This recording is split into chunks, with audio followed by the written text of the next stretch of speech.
Dahil nga marami nagre-request sa akin na manisid naman daw ako ng pang-ulam. Pero nga aring video na ito ay testing pala ang ito. Hindi pa kami as in mangunguha ng pang-ulam. Tinestingan ko lang muna ang gamitin itong camera dito sa ilog. Medyo malabo nga lang pala yung tubig dito sa ilog kasi nga malakas ang alon sa dagat. At medyo malakas nga din pala ang agos kaya naman ay pakibang-kibang ang aking camera. O bahala kayo mahilo dyan.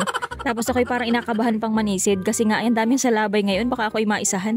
Tapos panguna nga yung ilong ko naiipit pa na rin antipara. Eh di lalo lang napango. Nga pala kung tatanungin nyo kung malalim baga aring ilog, ay malalim po kasi high tide.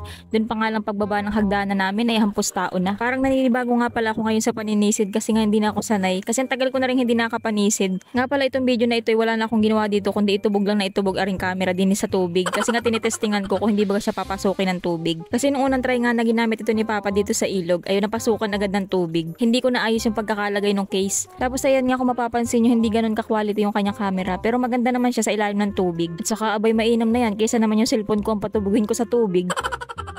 So bali ito nga pala yung unang try ni Papa na ginamit itong camera dito sa ilog at nakakatuwa naman kasi malinaw talaga yung camera niya kapag nasa ilalim ng dagat pero kapag nasa itaas ay ewan ko na laang, hindi masyado. Pero okay na rin naman. Marami nga palang lionfish dito sa ilog o lalungan kung tawagin din sa amin. Minsan pa nga ay nasa hagdanan laang namin yan ay. Bukod nga sa labay o jellyfish ay isa rin niya sa iniiwasan namin din kapag kami naliligo sa tabing ilog. Abay ano sakit yan makatinik. Dumarami nga pala sila dito sa ilog kapag habagatin kasi nga napapadpad yan dito gawa ng alon. At nakakatuwa nga yung pag-video ni Papa ay talaga naman nilapit pa doon sa lalungan ay kung matinik baga. Tapos nakakita nga rin pala yung kapatid ko dito ng manala din sa ilog. Ayan nakasilid siya doon sa shell. Marami nga rin palang ganito dito sa ilog at yung mga shell na yan ay pinantapon ko dyan. Sinadya ko talaga itapon yan dyan para tumira sila dyan. Pero madalang kami manguha ng ganyan dito sa ilog. Hinahayaan lang namin yan dyan.